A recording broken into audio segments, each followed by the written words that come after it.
I never put myself first and thought, hey, how is this going to impact me?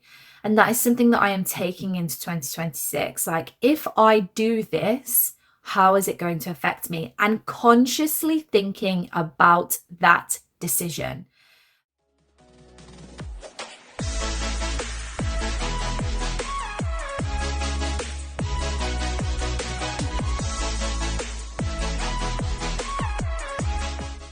Hello, guys, and welcome back to another episode of Coming Up for Air with myself, Lou. I hope we're all okay. I am recording on a Wednesday. I am trying to build a new routine. I'm just going to say this now. I'm fully aware that I've lost 2 nails. I need my nails doing, but sometimes you just can't show up online all the time looking perfect, because these things happen. If you were a girl and you know these things are just inevitable, you chip a nail and the whole gel comes off, and it's just so annoying. So really aware that I need to have my nails done.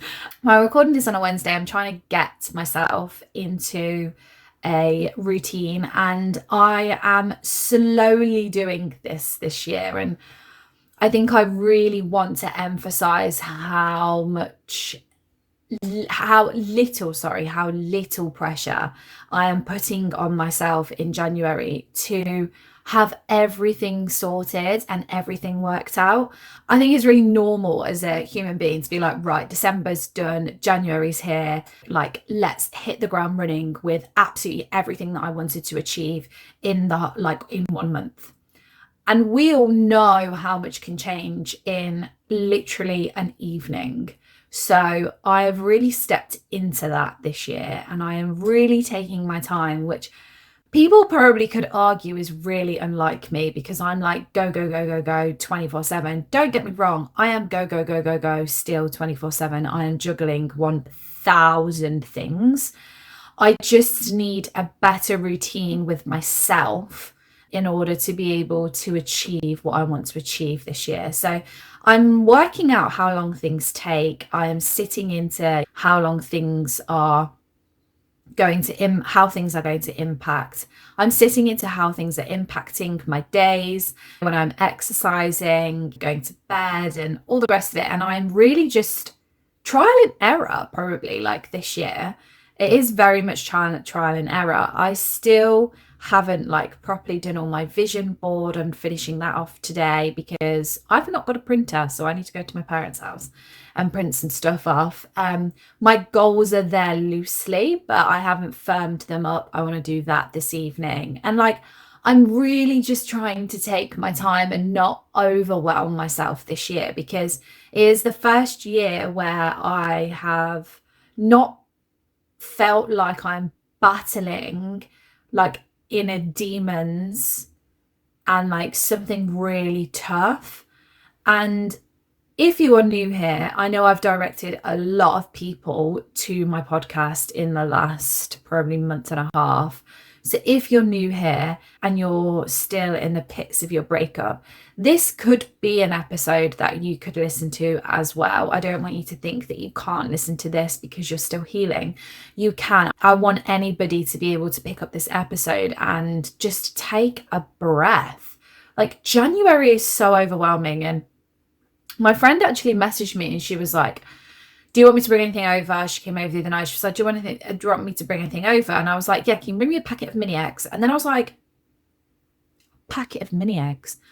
The Easter stuff was in the shops before December was done. And I think that's why we're constantly go. And then she came and she was like, oh my God, they've got all the gym stuff, the protein shakes, the gym leggings, the straps, the bands, the weights, everything, all in the center aisle of Aldi. She was like, and people haven't even finished their Christmas dinner. And retail is pushing New Year, New You onto you before you've even done December. And this is the slowest start of the year that I have ever had. I'm usually on it because I am marathon training. I've got so much to think about. This is the slowest start to the year I have ever had. This is the slowest start to the year that I have ever enabled myself to have. I'm really sit into it and know that this is how it's supposed to be this year for me. And I obviously go on about how I'm a 365 party girl, But there is nothing wrong with being the 365 party girl and being able to be in your soft girl era. And I think that's because I have now stepped into a version of myself that is a lot softer. I am not in fight or flight. I'm not going through really heavy therapy. I'm kind of just trying to now find my feet. And like now I feel like I don't need to like really hustle out my feelings. I feel like I can accept my feelings. And if I feel overwhelmed, I know how to deal with it. If I feel sad, I know how to deal with it. I just feel like sometimes online there's so much pressure to glow up and to prove that you've glowed up and prove that you've had a glow up and not really address internally how you feel, but how it looks on the outside and not how you feel as a person on the inside. The internet and society constantly puts pressure on to say, like, what do you look like? What life are you living? And like, social media is obviously like the best thing that's ever happened to me. And it's enabled me to do things that I never thought I'd be able to do. However, it is quite damaging. And like, there will be people posting online about their amazing trips and where they've been on holiday and been able to take all their children, amazing like traveling experiences that they've had. And all of this whilst you're going through a breakup can be really overwhelming. And I genuinely didn't have the finances to do that. All of my money went into my house.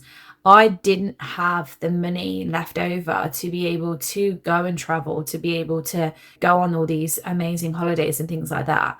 When I say I really sat in my feelings, I sat in my feelings because I couldn't do anything else. I didn't want to open my life up to somebody new. I didn't want to copy and paste what I had before, like my ex did. I didn't want to do any of that.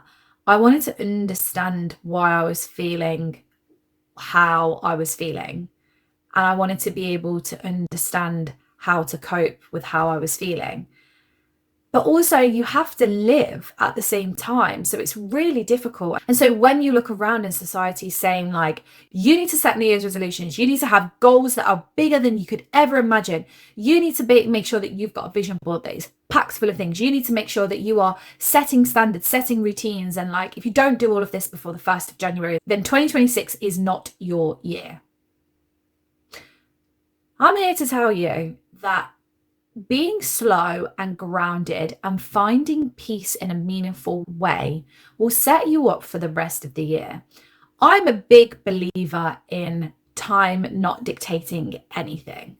And people will say, well, it has to dictate some things. Yes, it does. What I mean is, if you spend the whole of January making sure that your routines are solid, finding out whether you can take time off in the morning to go and get 10,000 steps in, finding out if you can do the Pilates class, the exercise class, the spin class, finding out what works for you. Do you sleep better when you've eaten earlier? Do you make sure that, you are having less screen time in the evening so then your brain can actually switch off?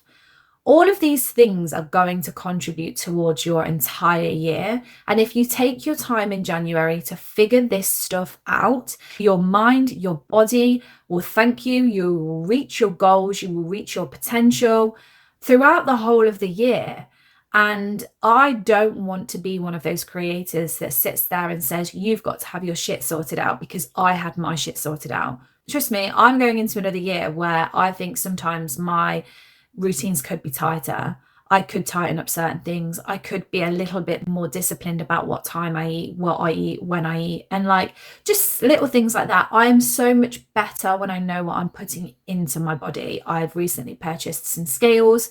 I weigh out my food because it makes me feel good when I know what I'm eating, when I know that I'm eating the certain amount, the right amount for me. Because portion control in my life never existed. My mum and her portions, my nan and her portions were huge. God love those women. They made me a foodie and I loved sausage mash, extra gravy, extra mashed potato, 4 sausages. Like I would literally Yorkshire puddings. Honestly, my Sunday dinners were huge. And to be fair, when I met my ex, his mum, her Sunday dinners were friggin' massive because she was feeding 3 boys. And like, they just used to be huge. We would just eat and everything would be cooked in goose fat or, red wine. Everything was so rich. Portion control in my life has never existed since, until I came an adult and was cooking for myself. And I am so much better. That little change of having those little scales on the side. And some people could say that that was like detrimental. I know that some people would find that quite triggering, but it works for me. I can weigh my pasta out. Otherwise, I would end up eating half a bag of pasta most evenings. I love carbs. And then I look in the mirror and I'm like, why am I not losing weight? And it's because I'm eating half a bag of pasta an evening. So like just that little change that I made the other day, like I need some scales that I can literally pick up and them not be a faff, and I can weigh the stuff out and I can add things to my bowl and weigh that out. It has made such a difference to how I'm eating. And if you follow me on Instagram, you'll know that I have spoken about the fact that I don't overwhelm myself. I do my eating, then I do my exercising. This week, I have started my exercise classes alongside my running and alongside my 10,000 steps a day. This, disclaimer, is not me telling you, you have to do all those things. I do all these things because I can do these things and I have the time to do all these things. That is why I do all those things, because I enjoy it. I have time to do it, and nothing helps me calm my mind other than moving my body. So I have sorted my eating out. I have done my 10,000 steps. And now I've added in my exercise classes. I know I can do all three. I was smashing all three for like 2 months before Christmas. But coming back after Christmas, I hate overwhelming myself. I hate thinking I have to do everything at once. I chose one thing per week. We are now on the 2nd week of January, 3rd week of January. I've chosen to be able to keep on top of my steps. I've been doing minimum about 10 to 12,000 steps a day. I've been doing 45 minutes HIIT class. And I say I've been doing this for 2 days. I've had to take a rest day today because my body is in bits. So I'm still getting my steps in today, but I'm not doing an exercise class. The plan that I'm following recommends exercising 5 days a week. So I can take 2 days off, which I'm going to have Wednesday and Sunday this week. And I now am going to build my work routine around my exercise routine now. My life never used to look like that. I used to be dictated by my work, which is pretty common. And I'm going to say probably 99% of people have to live their routine in the week dictated by work.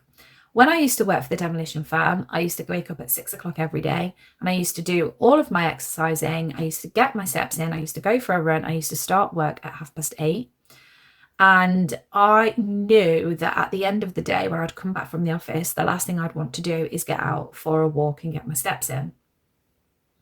So I used to wake up so early to get all my steps in the morning, and then I would be able to work throughout the day. And I was an executive assistant, which meant my days could go from me planning and being like, I'm going to do this today, to it all going to shit in the space of like 10 minutes.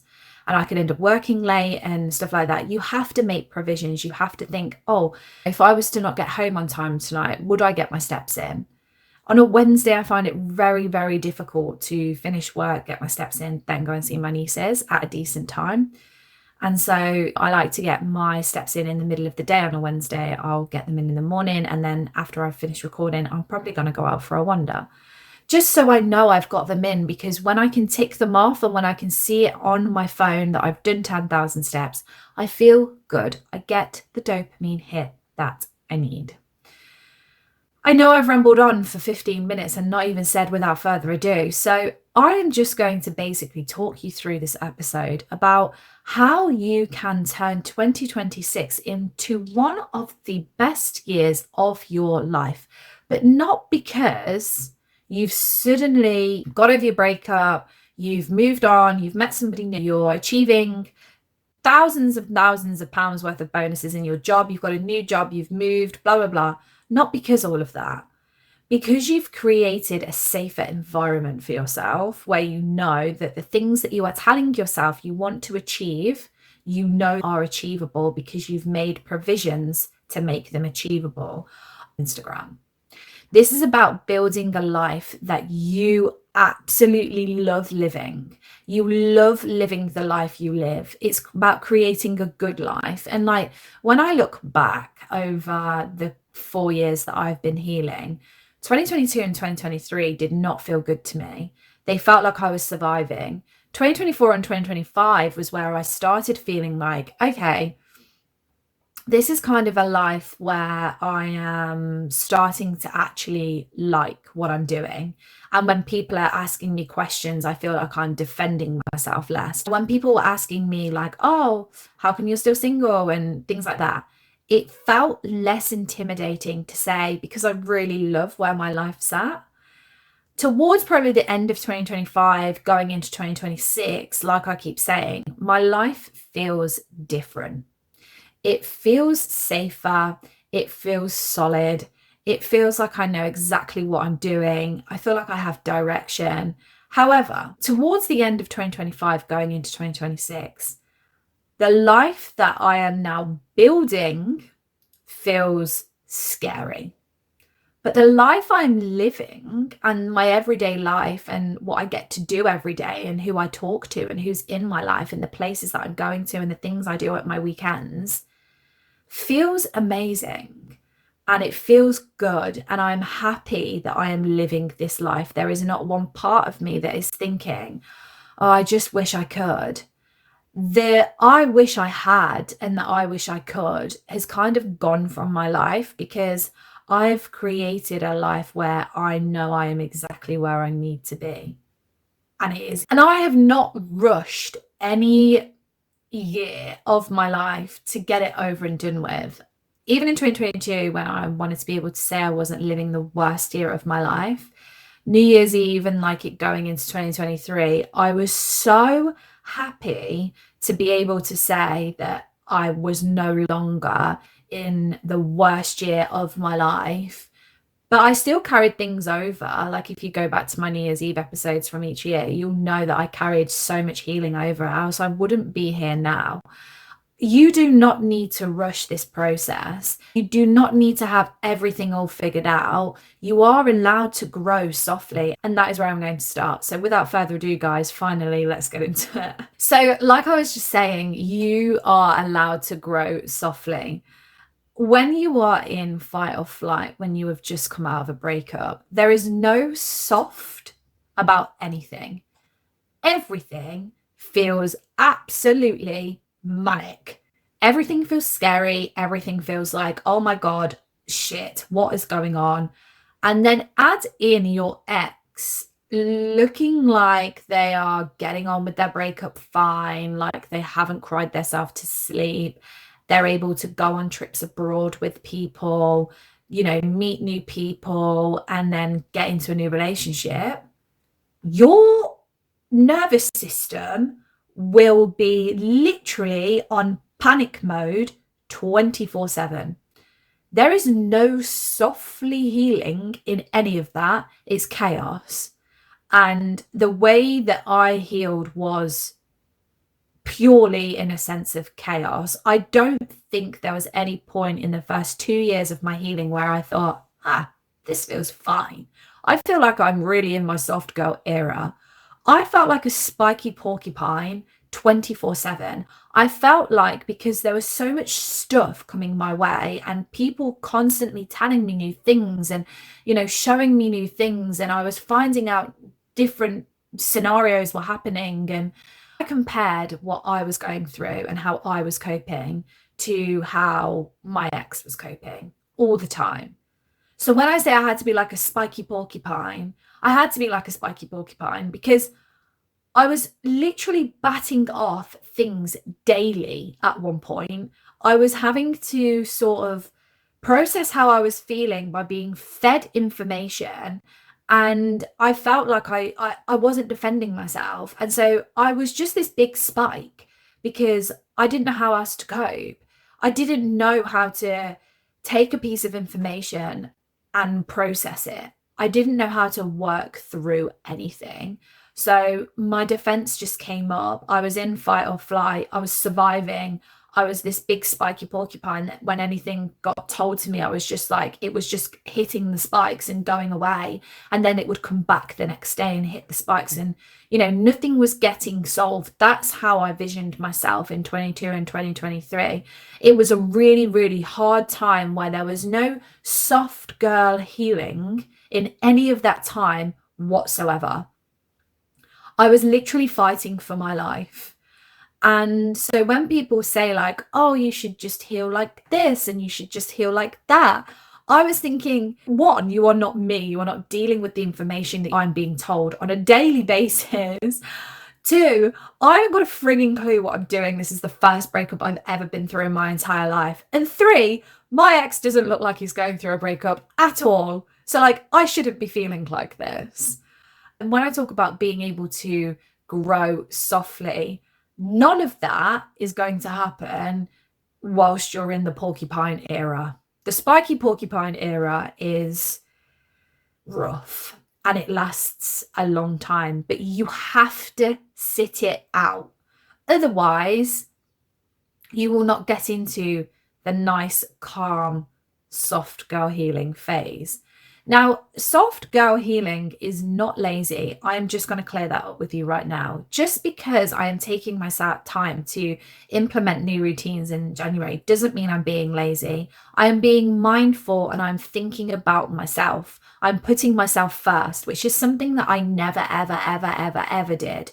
I constantly thought about how other people would be affected. I constantly thought about what other people were thinking. I never put myself first and thought, hey, how is this going to impact me? And that is something that I am taking into 2026. Like, if I do this, how is it going to affect me? And consciously thinking about that decision.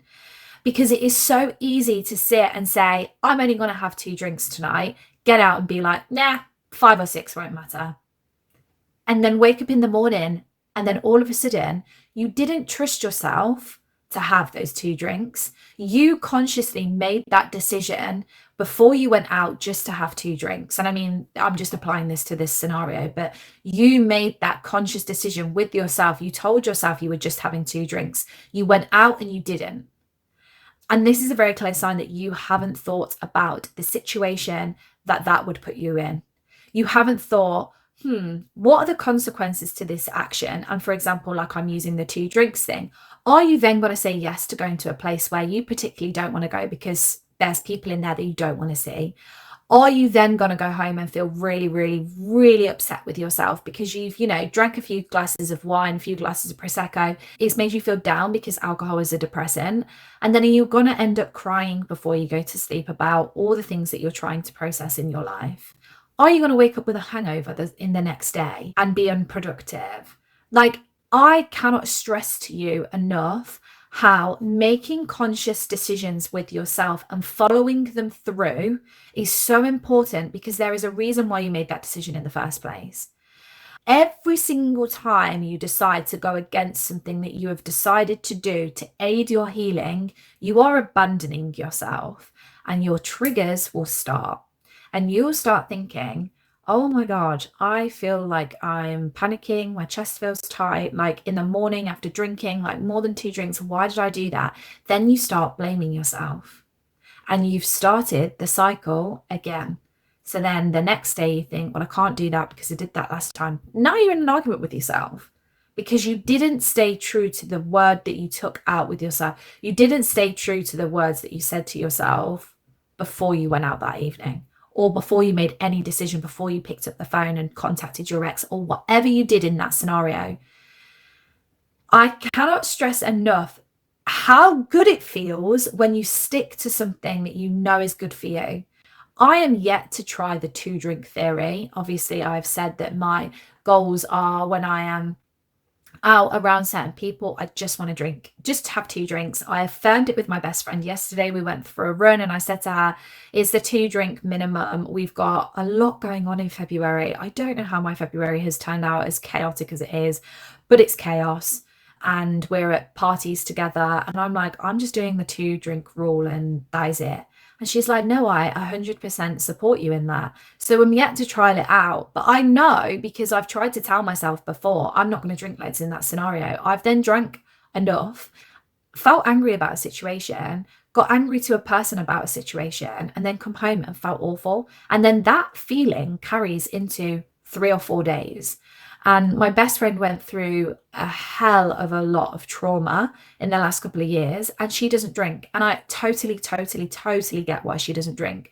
Because when I'm having a bad day and I drink because I just want to raise my mood, it does the complete opposite. It pulls me down further. And that is just something that I have recognized, and something that I want to be able to stay true to myself in implementing into my life this year. It's a soft girl era decision, because I want the softness to follow those next few days. I do not want to be in a battle with myself. I don't want to disappoint myself. I don't want to do something where I'm going to be like, oh my God, I can't believe I did that. I really regret that. I feel awful, when I'm trying to like encourage other people to make really positive life choices that are going to have positive impacts in their lives. Like, and then I'm not doing the same for me. For so long, you are told that growth hurts and that healing is like really dramatic, and becoming somebody better and a bigger version and a better version of yourself and a stronger version of yourself is really hard. And maybe, okay, for a few seasons of your life, that was true. My healing was dramatic. Growth and growing through my breakup was really hard. However, it doesn't have to be hard for me now, and it might not have to be hard for you now. Your nervous system is tired. Like, give it a break. You don't need to traumatize yourself to transform. The trauma that you went through will 100% shape you into the person that you are today, and then the person that you are becoming. You don't need to continually traumatize yourself in order to transform. Hitting the ground running in January the 1st with absolutely everything that you want to do, your goals, your manifesting, your vision board, your diet, your exercise, your steps, your job, your promotion, making sure you hit your targets at the end of January, will traumatize you. And you will get to the week 1 and you will think, I don't want to do any of this. This is awful. And then you start January off on a really, really uneven playing field, because you're like, this is not how I wanted my January to be. If you sit down with yourself and accept that January is going to be slower, your routine is going to take a few times to get a nail and get right. And instead of thinking, how much can I push myself? How can I push myself this year? How can I push myself this month to get results? And I want to be results driven and results. How about asking yourself, like, how you can support yourself? How am I going to support myself? How am I going to make sure that I feel supported in this month, so I know that I can support myself throughout this entire year? How are you going to do that? And for me, it was to slow everything down and to get out that like result mindset.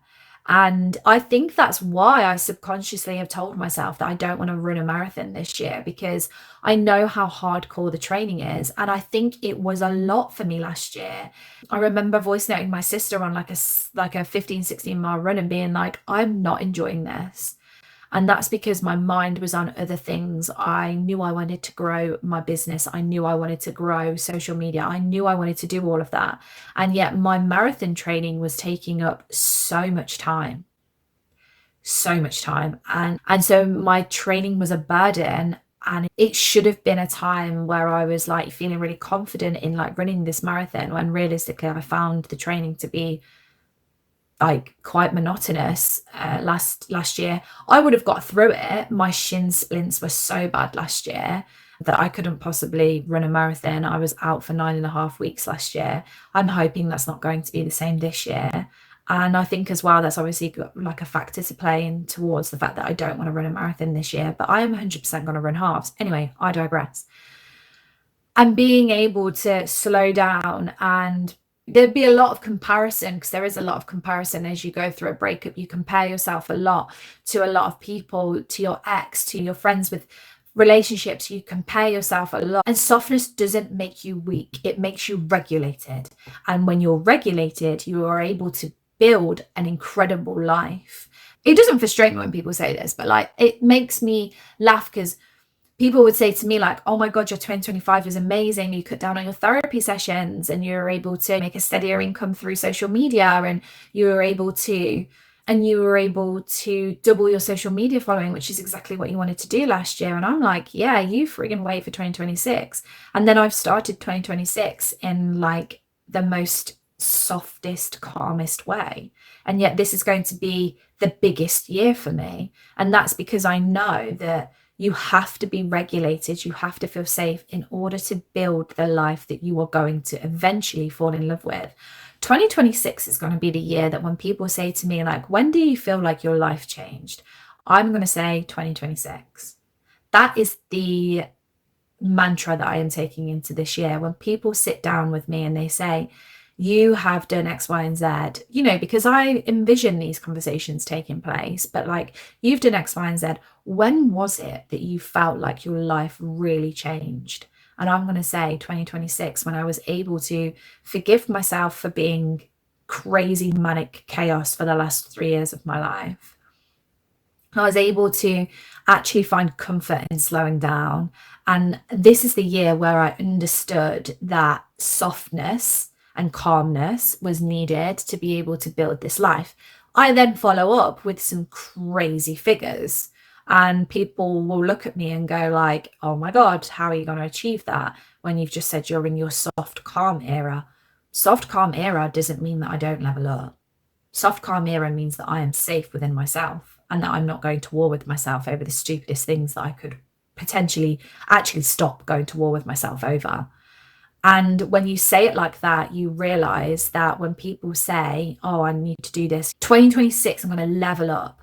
That doesn't mean that we are going to level up in a way that feels traumatizing, that feels chaotic, that feels like we haven't got a handle on anything. It's, I'm leveling up because I'm putting myself first, and I know exactly how I need to actually do that. And of course, like I've said, if you're going through a breakup and if you're in the pits of your breakup at the moment and you've caught up with all of my podcast episodes, number one, well done, there's over 100, 135, 36. And you might be listening to this thinking, oh, I'm just not there yet. That is okay, because you are slowly building trust with yourself. Stop forcing a reinvention. Stop forcing a reinvention. You do not need to reinvent yourself. I'm here to tell you, you do not need to be the hot ex. You are the hot ex. You do not need to have a new body, a new car, a new house. You do not need to have all these things. This is your pride talking. And I can sit here and say that because over my dead body, when I went through my breakup, was like getting rid of my car. And I actually bought my house on the basis of the fact, I mean, it was at the top end of my budget, but I bought my house on the basis of the fact that I could keep my car. It was a complete pride thing. I was focusing on how my life would have looked. And I knew that people knew that I didn't work full time and that my life was a lot funded by my ex. And then when I split up, I don't think it actually helped that a lot of people actually passed comment, and I would hear it and I would be told what people were saying, that what's she gonna do now her ex has left, like how's she gonna afford the lifestyle and things like that. And I know that people were expecting me to, obviously I had to sell the house to get rid of my car, and I just didn't want to. It was my pride and joy. I paid for it. My ex did not contribute to that car whatsoever, but I was able to have that car because of what my ex contributed to the house, if that makes sense. So like, and I have not got too much pride to sit here and admit that. A lot of people are in similar situations, and a lot of people I know that are in similar situations, and I don't think it's a bad thing, but your pride will take over. And being in your softer healing girl stage, or softer healing guy. Sorry, I have not corrected myself throughout this entire, in this entire episode to make it so I'm saying softer guy. You can be in your softer guy era as well. Obviously, I'm just a girl, so I sit and I talk from a girl's perspective. But it is so important to know that you're going to go through that pride element, and it is okay to go through that pride element. But when you are sitting in an era like I am, that pride element will go out the window, and you actually know how important it is to be able to create a safer space for you. And what I mean by that is, like I said, you don't need a new personality, you don't need a new look, you don't need to cut all your hair off and bleach it and do anything like that. You don't need to go to the gym and take supplements that are going to make you lose weight like overnight. You don't need to do all of that. That is what society hammers you, and you see it all on Instagram and TikTok. And like, I share the stories as a girl, and she's just, her figure is unreal, and she does her Peloton videos, and she's tan, she's muscly, she's sweating, she's got full face of makeup doing this Peloton exercise, and I just think, you are great. And her captions are like, slaving over a Peloton because I need to be the hot ex. They're funny, but it's not real life. You don't need to be doing that. I'm going to share something with you now that will probably take the pressure off a little bit. You do not need to be sat there asking yourself what you're going to do next with your life. You need to ask yourself, how am I going to feel 10% safer today? How am I going to tell myself that I trust myself? How am I going to calm my nervous system today? How am I going to keep my nervous system calm today? Am I going to say no without explaining? Am I going to go to bed earlier? Am I going to eat regularly? Am I going to eat better things? How am I going to create a safer space for myself to thrive in? These are not small things. They feel small, but they friggin' aren't. They are foundational things. They're important things to be doing. You cannot, and I cannot express this, you cannot build a peaceful life on a dysregulated body in fight or flight. I am not saying you need to get out of fight or flight. Like I said, that's why I touched on it at the start of this episode when I said my body was in fight or flight and I needed it to be in fight or flight because I had to be a spiky porcupine because I didn't know what the hell was going on. Had I not been in fight or flight, I would have just crumbled. My nervous system was doing what it needed to be doing. But now I'm out of that. I'm grateful for that time, but now I'm out of that. I need to be able to trust myself and send signals to myself and my nervous system that we can stay in this calm state. We can be gentle, we can be calm, we can be peaceful. And this might be my strategic mind coming in and my black and white and my methodical mind kicking in. Having a strategy will create safety. It will. When you can actually break everything down into like little sections, it will create safety for you. And you'll be like, oh, do you know what? I'm not going to do that because I've actually sat down and told myself these are the consequences and this is how it's going to make you feel. You then go and do that thing. You've lost trust with yourself. Your environment becomes unsafe again.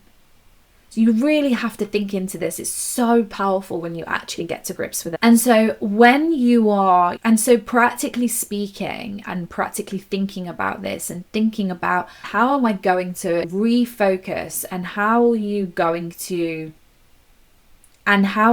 to stop the overwhelm creeping in? You are going to wake up every day and instead of asking yourself what you should do, because you should go to work, because that's your job. You're contracted to do so. It's kind of legally binding. You kind of have to go to work. You should go to work. Everything that's around work is something that you have complete control over. So do not be asking yourself every morning, what should I be doing? Should I set an alarm for 6 o'clock? No. Should I go out for a run when the ice cold and like risk my life just because I said I'm going to go for a run tomorrow? No. Ask yourself, what do you need to do today? What sort of day did you have yesterday? What did you achieve yesterday? What do you need to be doing today? For your nervous system to feel regulated, for your body to feel calm, to your mind to feel peaceful, what do you need to be doing today? There are so many things that you can be doing.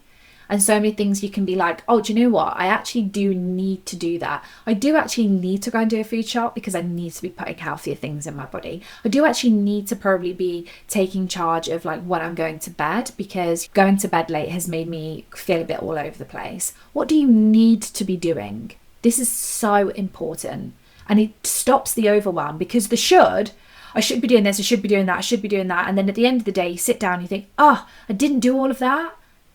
What are you doing? You're at war with yourself again. You're struggling again. You're berating yourself again. And then you wake up in the morning and you're in a bad mood and you have to start all over again, start fresh. No. You should be building on what you built yesterday. You should be building and learning, constantly learning. The learning curves I've gone through in the last couple of years has been huge. massive learning curve. So I've learned so much, and I know what I need to be doing in the day in order to be able to say that I am building a safe and calm and peaceful life. All these things that you are doing and all these things that are like that you are achieving are contributing to growth, which means that you are teaching your nervous system that growth can feel calm. Growth doesn't mean danger. Growth doesn't mean traumatizing. Growth doesn't mean any of those things. Growth can happen in a calm environment. And I'm going to share something with you now that has completely changed the way that I live and the way that I think about things. Because when you go through a breakup, your need for external validation will engulf your life. You constantly need validating. Because if you were anything like me and went through a breakup like me where you were left, that primarily means in your mind that you were not chosen. And that's what you cling on to. You were not chosen. You were not good enough. You don't feel good enough. You weren't worthy of their love. All these things go over in your mind. All of those things are false. However, it doesn't stop you from feeling like it. You feel vulnerable. You feel like you've been abandoned. You feel like you've got nowhere to turn. You constantly want validation. And believe me, you will go looking for it. The urge to prove your worth after a breakup is huge. But that is how you're acting when you're in fight or flight. Who's looking at me? Who's watching me? Do I look like I'm living my best life? Am I living my best life better than my ex? And my therapist might tell me off for saying this, but my therapist said a lot about the way that my ex handled his breakup. And there was a lot to be said about the way that he had to prove that the decision was the best decision. So like I always joke, and I joke a lot on my Patreon about how he became a social influencer, didn't even post on social media when we were together. We broke up, and then all of a sudden he was an influencer. All of a sudden he was posting left, right and centre all the time.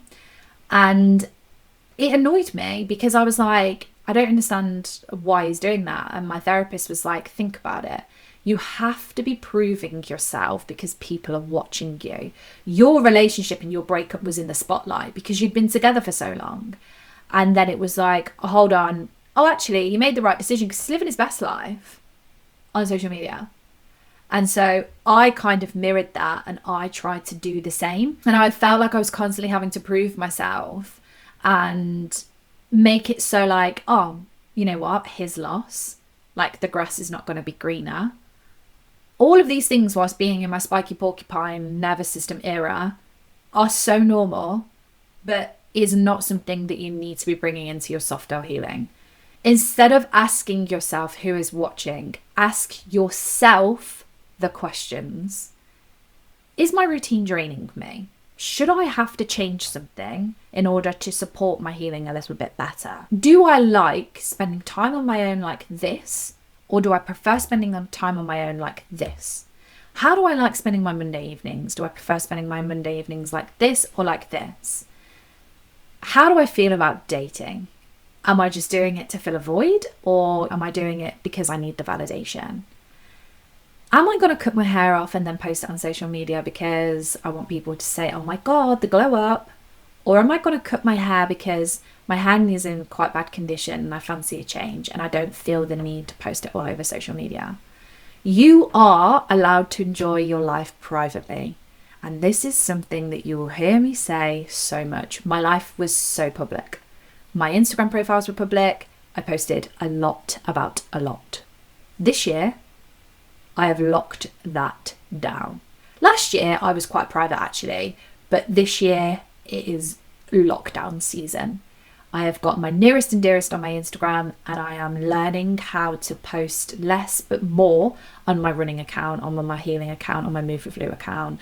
I'm obviously got my podcast where I share loads of stuff about my life and how I'm living my life. You are allowed to live a safe, private life where nobody has a say in anything and that you don't have to prove yourself to anything. When your life feels good internally, you will glow externally. And I know this because I bumped into two people at Christmas that were kind of like hybrid between like me and my ex, like still friends with my ex, still friends with me. I would stop and say hi, but they're more friends with my ex. This person put their arm around me and was like, you look great. They were like, you've gone back to your darker roots. And I was like, yeah, I just spent ages telling myself like I needed to be blonde because that was who I was. But actually, I really like my hair dark. And they were like, you look fucking great. And I was like, I've not done anything different, like at all. I've dyed my hair back dark. And that's it. I've not lost a tremendous amount of weight. I've not bulked up. I've not got muscly. I'm not dripping in designer. I'm not showing off a new man. I was just me. And they were like, you look great. And I was like, and both of them. And you know when it's genuine as well? And that is because I've taken my time and I have created a safe life for myself. And I've not forced anything. And I've also not pretended to be somebody I wasn't. When I was really suffering with my breakup, I really suffered. And I really spoke about it, obviously, on these podcast episodes. And I share a lot of that online. I really struggled. Now I'm living a softer life. I'm sharing that as well. And that obviously comes out in you. And you glow differently when you are happy internally. It doesn't have to be for show. You are allowed to enjoy your life privately. When you get to grips with that, that will change your whole healing process, because it has completely changed mine. Like completely. And that, to finish off, you don't have to announce everything. Like, you can evolve in life without announcing it. You can go to therapy and not have to explain to everybody why you're in therapy. You can just literally just go to therapy. Like, you have free will. I said this so much the other night. Like, you literally have free will. This is your life.